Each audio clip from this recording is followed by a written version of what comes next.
have the most incredible resume and accomplished history in this industry.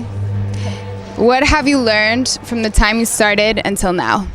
Oh man, so many things. I think first and foremost, like if I was going to say it now, I've learned to just keep doing what you do, and it's such a subjective kind of opinionated business, and it's art. It's what it's what everybody experiences, and I've had several record deals. I'm basically on my 7th now, and so I've heard the word no, I've heard the word yes. I've heard people tell me I'm the greatest and it's going to be the biggest thing ever, and I've heard people be like, I don't get it, drop me the next day, and so I think the biggest thing is just like, for me, songs are currency in this business, whether you sing them or you don't sing them, and I think it's been the biggest garden for me as far as growth and understanding, empathy, respect for like what the craft is and what it means to do this for a living, because I think that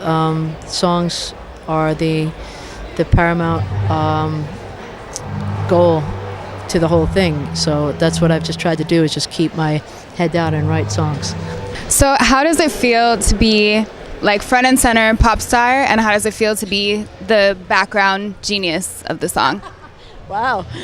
Damn. Well, I mean, being the front person is just like icing on the cake, and I feel like I can steer the boat. But oddly, it's very interesting to like be the writer for someone else, because it's like I can't believe that someone is singing something that it was in my, that was something I made up. And so I like them both, but I think actually like singing the song is like getting to really captain the ship, and I dig that. It's more responsibility, but it's lovely. I love it. Yeah. What is it like to be LP's muse? What do you look for in a muse? I just it's one of those things, I can't help it. Like once they're there, I can't stop. Like I think every lover I've ever had is like, do you tell everybody that they're beautiful all the time? And I was like, I think I do. But not as much as I tell you, and I don't mean it as much as I mean it with you.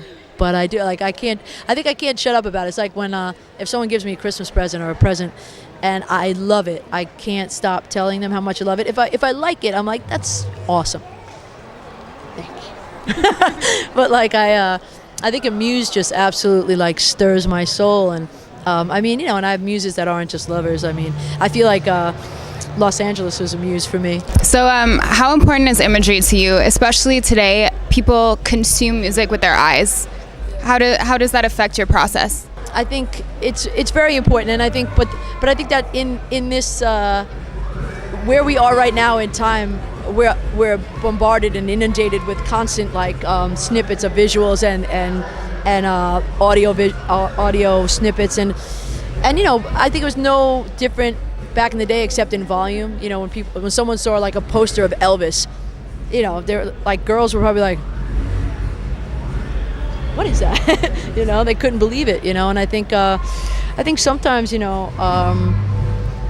don't think of my thing as that special, because it's what I've like been doing, but I think that sometimes people see it and they're like, oh, I want to like relate to that, and that's, when people come up to me and tell me that kind of thing, I'm always I'm always taken aback and honored at the same time, and it's just really cool, because I just I couldn't be anything but this, like I had to like, this just my persona, my thing just kind of grew up out of the crack of the sidewalk. I couldn't really stop it. So I'm glad if that like registers with someone else. I'm happy to do that. Just that you could cut me